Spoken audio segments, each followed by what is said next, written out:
brought to you by Ray St. Clair Roofing. Top to bottom, wall to wall, neighbor to neighbor, Ray St. Clair.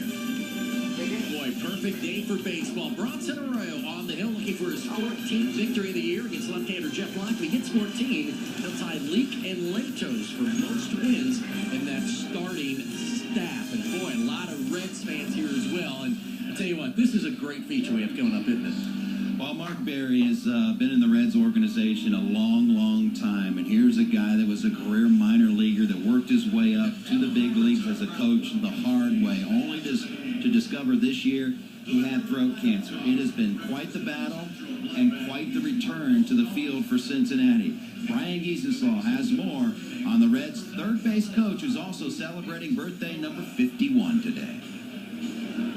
For a baseball lifer like Mark Berry, his calendar is set. He's never planned a summer vacation, existing instead 9 innings at a time for 162 games. It's familiar, it's predictable, and it's something Berry had taken away earlier this year. I'm watching the games on TV, and I'm on the couch, and you just see what's going on and think, wow, I've done that for 30 years, and now I'm not a part of that. Yeah, you miss it. In his 15th season on the Reds' Major League staff, what Berry missed was his familiar spot in the third base coaching box. What took him away from baseball for the first time in his life is something he barely noticed back in December. My neck was getting kind of red and irritated, like you would with the flu coming on, and then it didn't go away, and I never really got sick. And then, so I just kind of let it go, and then in January, I noticed 2 lumps in my neck. In February, Berry went to spring training like he always had. Doctors noticed the lumps during his physical. Not given an immediate diagnosis, Berry's sister encouraged him to ask more questions and undergo more tests. And finally, we pushed it farther and came to Cincinnati and had that surgery in late March. Was tissue sample taken out of my neck, and that's when they found the cancer.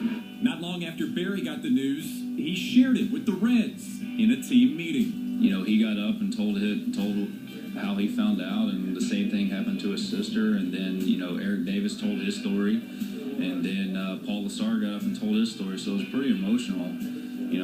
We're a tight-knit group, and Bear's been around for a long time, and for somebody like that to have cancer, and it's a tough thing. For 8 weeks, while the Reds tackled the first 2 months of the season, Berry endured chemotherapy and 35 radiation treatments. He made some quick visits to the ballpark whenever he could. Chris Spire coached third base. In the 2 months, I lost 41 pounds. In fact, it was kind of ironic. That's my uniform number, and at 41 is where I maxed out at. The hardest part, probably the last 2 weeks. It was really, really tough. You're down to not hardly moving and getting out of bed, and weight drop. You can't eat. It's fluids only. And I refused the feeding tube, which they had mentioned I probably should do, but I refused that, and hard-headed. But I fought it out. It was a tough grind there, but everything worked out for the best. And it was in San Francisco on July 22nd that Mark Berry got back on the field for the very first time this season. And 11 days after that, he was back here,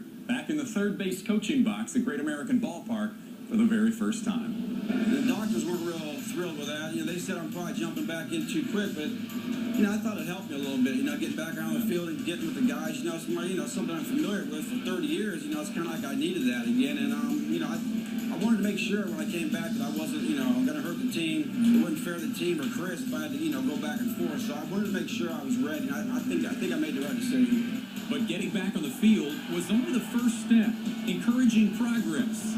It was 6 weeks later, in September, that Berry got the news he'd been waiting for. The PET scan was on the 4th, and then actually, I didn't know the results. I came to the park, and that's the 16-inning game we had against the Cardinals. So I'm going 16 innings in a 5-hour game, and once I'm on the bench, I find myself thinking, wow, they know the results right now, and I don't. And the next day, I went to the doctor's office, and I'm going, okay, here we go. This is it.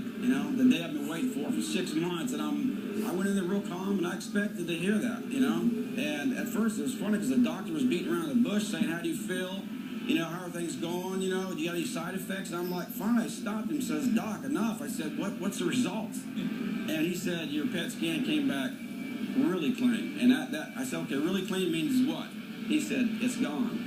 And that was, just like, I took a deep breath and like, wow. Every day I went to the hospital, the people that you see in there, it's like I didn't have it bad, I didn't have it bad. I really did. Looking back at it, and then it really hurts you and pulls at your heart. When I saw a couple kids in there, that's not fair. You know, here's a kid who's not even experienced life. I've already experienced 50 years, so I thought, you know what, whatever happens, happens. I've lived a great life, but to see kids and then see other grown-ups that were way worse than I was, I've been truly blessed. I mean, not only with my career at the Reds, 30 years, and then going through this and coming out clean, I've been truly blessed.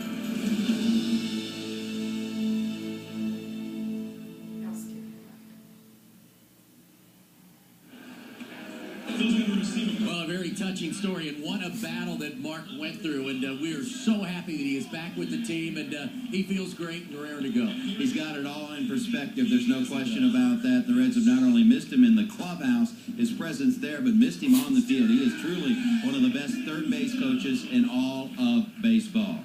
He and the Reds will go up to the